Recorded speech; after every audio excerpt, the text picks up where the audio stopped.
March 24th, 2020, 9:47 p.m.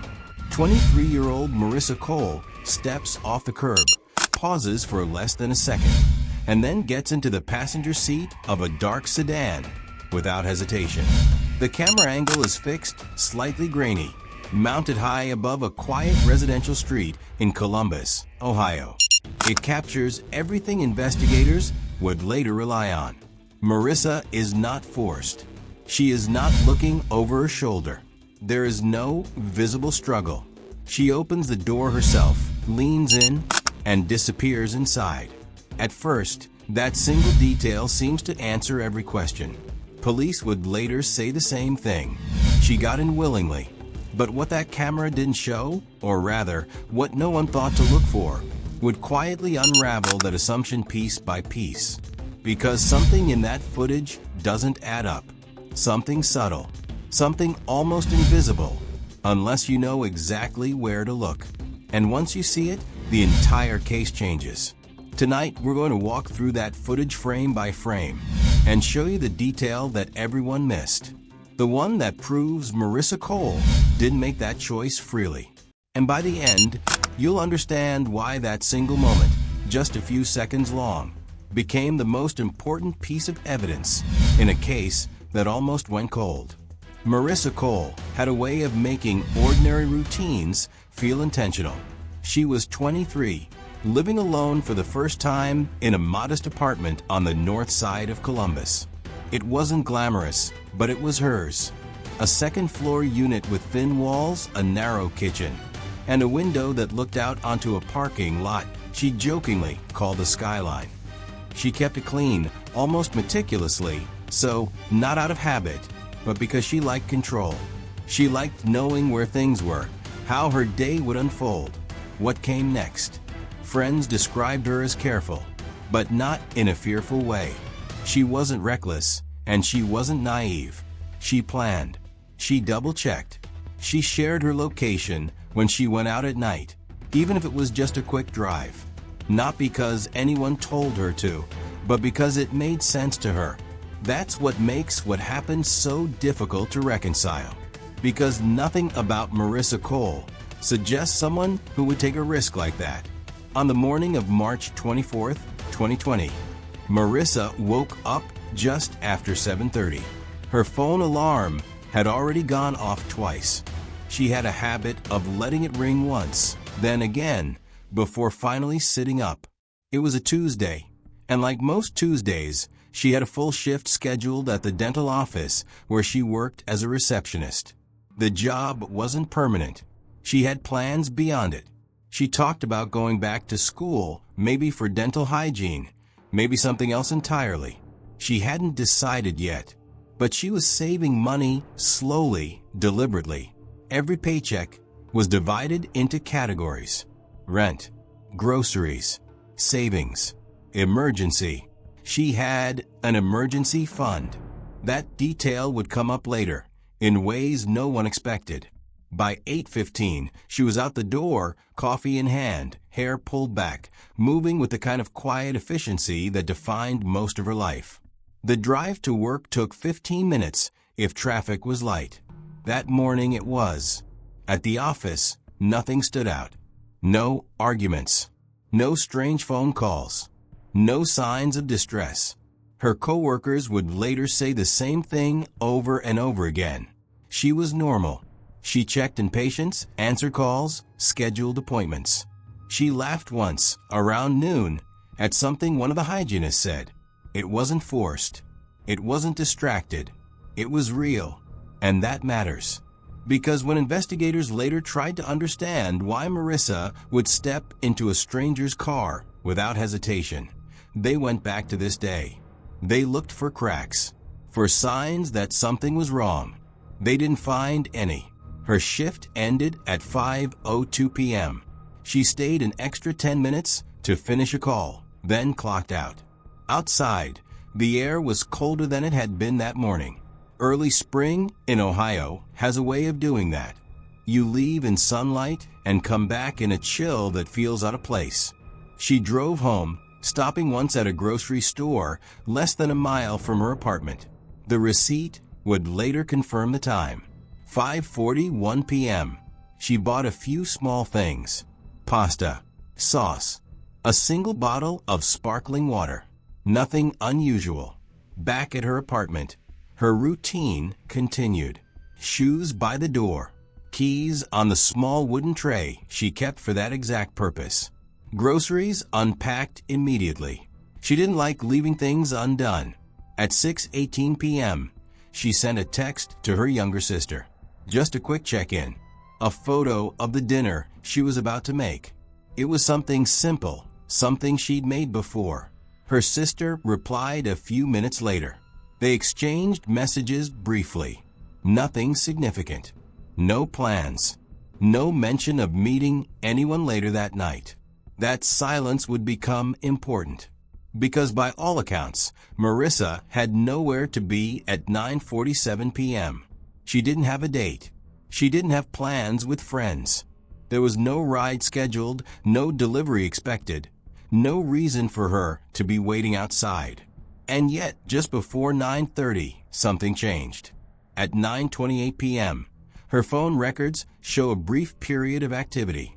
Not a call, not a message, just the screen waking, then going dark again. It lasts less than 10 seconds. Investigators would later debate what that meant. Did she receive a notification? Did she check something quickly? Or did she see something that prompted her to leave? Because at 9:34 p.m., Marissa steps out of her apartment. Security cameras inside the building capture her moving through the hallway. She's wearing a light jacket, the same one she wore to work that morning. Her phone is in her right hand. Her pace is steady, not rushed, not hesitant. She doesn't look like someone responding to an emergency. But this is where things begin to shift. As she reaches the front entrance, she pauses briefly. Not long enough to draw attention, but long enough to register. Her head turns slightly, as if listening. Then she pushes the door open and steps outside. No one follows her.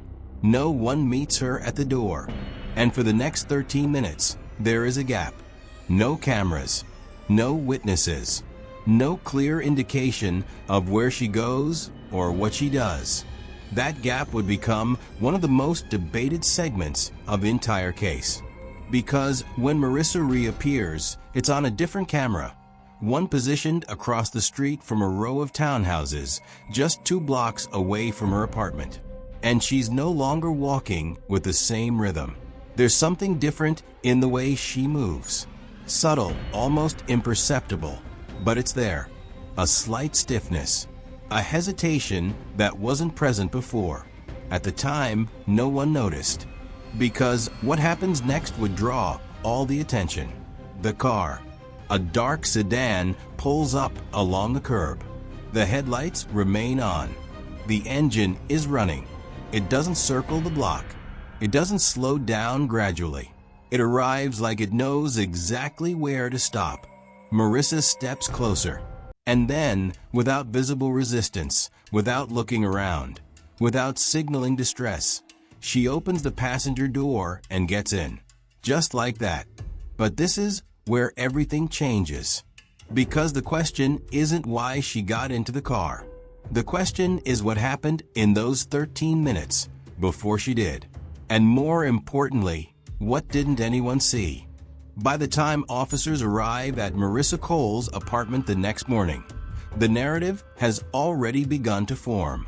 A young woman leaves her home late at night, walks 2 blocks, and gets into a car willingly. No signs of struggle, no forced entry, no immediate evidence of a crime. It is, at least on the surface, a voluntary encounter. But timelines have a way of tightening under scrutiny. And this one begins at 9:34 p.m. Security footage from inside Marissa's apartment building shows her exiting through the front door. The timestamp is clear: 9:34 and 12 seconds. She holds her phone in her right hand. Her posture is upright, her expression unreadable. At 9:36 p.m., A traffic camera positioned at the corner of East Weber Road captures a figure matching her description crossing the street. The image is distant, slightly blurred, but the clothing matches. The movement matches. She's heading east. At 9:39 p.m., a private security camera mounted above a garage captures her again, now walking along the sidewalk. This is where investigators would later spend hours, replaying seconds over and over. She slows slightly, not enough to stop, not enough to raise immediate concern, but enough to suggest she's aware of something. Behind her, just at the edge of the frame, headlights appear briefly, then disappear as the vehicle turns. At the time, it meant nothing. At 9:44 p.m., Marissa enters the frame of the camera that would become central to the case, the one mounted high above the row of townhouses. The footage is clear enough to establish movement, but not detail. It captures the street, the curb, the sidewalk, and a narrow strip of grass between them. Marissa walks into view from the left side of the screen. She takes 7 steps forward. Then she slows. This is where everything changes. A dark sedan enters the frame from the right. It doesn't pass her. It doesn't circle back. It pulls directly alongside the curb, stopping just ahead of where she's standing. The timing is precise, almost too precise.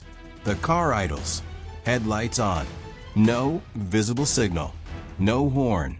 Marissa doesn't step back. She doesn't turn away. Instead, she closes the distance. At 9:47 p.m. exactly, she reaches for the passenger door handle. There is no hesitation. She opens it, leans in, and gets inside. The door closes. The car pulls away within 3 seconds. That's it. No struggle, no raised voice, no visible force. And for investigators, that detail becomes the foundation of everything that follows. Because when you watch the footage in real time, it feels simple. She chose to get in. That assumption shapes the initial response. Officers classify the case as a missing person with voluntary departure. They canvass the area, knock on doors, review additional footage. But the urgency is different. The direction is different. They begin by asking who she might have known. Friends are contacted. Co-workers are interviewed. Family members are questioned about recent behavior, relationships, any signs of distress or secrecy. Nothing stands out. No new boyfriend. No arguments. No sudden changes. Her phone records are pulled. The last outgoing text was at 6:23 p.m. No calls. No messages. No rideshare activity. There is no record of her requesting a ride. And that creates the first fracture in the narrative.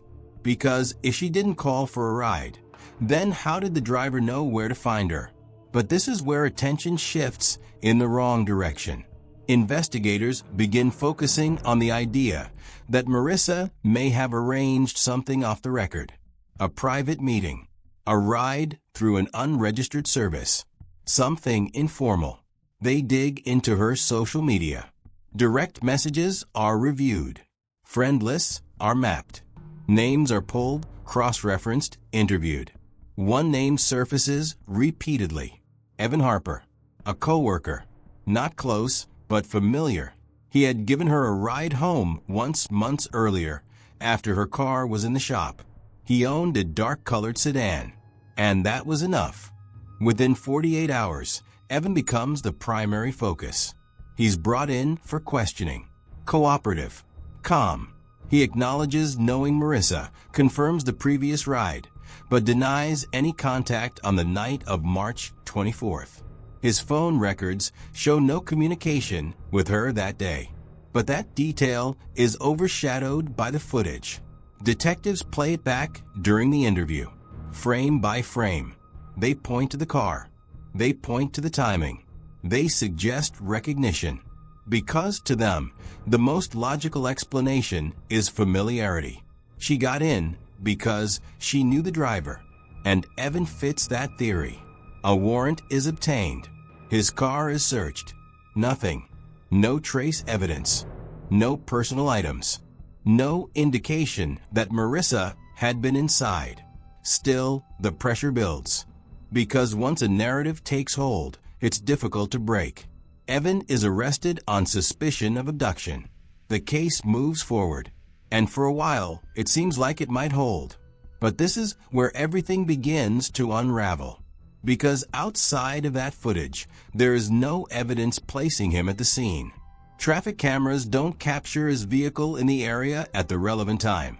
Cell tower data places his phone miles away, at home, alone. And yet, the image of Marissa getting into that car willingly continues to carry weight. It shapes public perception. It influences legal strategy. It creates doubt in the minds of jurors before the trial even begins. Because if she chose to get in, then what exactly happened next? The prosecution struggles to answer that. Without physical evidence, without a clear timeline beyond the footage, the case begins to weaken, and then it collapses.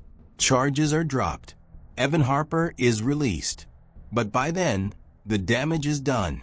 His name is tied to a case that has no resolution. Marissa Cole is still missing. And the only piece of evidence anyone can point to is a video that seems to show her making a choice. But this is where the real problem lies. Because everyone was watching that footage. Everyone was analyzing the same 30 seconds. And somehow, they were all missing the same thing. A detail so small, so easy to overlook, that it blended into the background. But once you see it, once you understand what it means, the entire sequence changes. Because Marissa didn't walk up to that car by accident. And she didn't get in for the reason everyone assumed. The answer was there the entire time. Hidden in plain sight. Waiting for someone to notice. For nearly 8 months, the footage sat in evidence. Reviewed, cataloged, replayed, and ultimately accepted at face value. 30 seconds of video that seemed to answer more questions than it raised. Until someone stopped watching what everyone else had been watching and started looking somewhere else. Her name was Detective Laura Bennett. She wasn't part of the original investigation. She came in later, assigned to review unresolved cases that had stalled without clear direction. Marissa Cole's file was one of dozens on her desk, each one carrying the same quiet weight. But this one felt different, not because of what it showed, but because of how quickly people had decided what it meant. Bennett didn't start with theories. She started with timelines. She mapped every confirmed movement, every timestamp, every camera angle. She reconstructed the night as precisely as possible. And then she went back to the footage. Not once, not twice, dozens of times. But this time, she didn't focus on Marissa. She didn't focus on the car. She watched the edges of the frame, the background, the parts everyone else had dismissed as irrelevant. And that's where she saw it. At 9:46 and 51 seconds, 6 seconds before the car fully stops, something enters the far left corner of the frame. It's barely visible. A shape, a shadow, easy to ignore if you're watching Marissa approach the curb. But Bennett wasn't watching Marissa. She zoomed in, enhanced the frame, slowed it down. The figure becomes clearer. A person, standing partially obscured behind a parked SUV. Not moving, not walking past, just there, watching. And this is where everything changes. Because as Marissa takes those final steps toward the sedan, her posture shifts again. That same subtle stiffness seen earlier. But now there's context. At 9:46 and 54 seconds, just 3 seconds before she reaches the passenger door, her head turns slightly. Not toward the car, toward the left, toward the figure. It's quick, almost imperceptible, but it's there. And then something even smaller. Her right arm tightens. Not dramatically, Not enough to draw attention unless you're looking for it, but enough to suggest tension, enough to suggest awareness. Bennett freezes the frame, rewinds, plays it again, over and over, because this single detail rewrites everything. Marissa didn't approach that car in isolation. She approached it while being watched, and possibly while being controlled. But this raises a question no one had asked before. Why didn't she react? Why didn't she run? Why didn't she signal for help? The answer lies in something even harder to see. At 9:47 and 1 second, just as Marissa reaches for the door handle, the figure behind the SUV shifts slightly. A small movement, a step forward, not enough to fully enter the light, but enough to change the dynamic. Because now the positioning is clear. Marissa is between 2 points. The car in front of her, the figure behind her. And for the first time, the moment no longer looks like a choice. It looks like compliance. Controlled, calculated, silent. Bennett pushes further.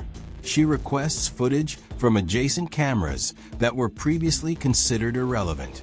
Angles that don't show Marissa directly, but might capture movement around the same time. One camera, positioned at the end of the block, picks up a fragment. At 9:45 p.m., a person matching the same silhouette walks into frame.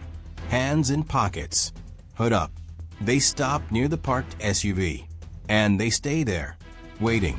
But this is where the case breaks open, because Bennett doesn't stop at the footage. She goes back to the 13-minute gap. She re-examines the earlier camera near the garage, the one that showed Marissa slowing down. This time, she enhances the background.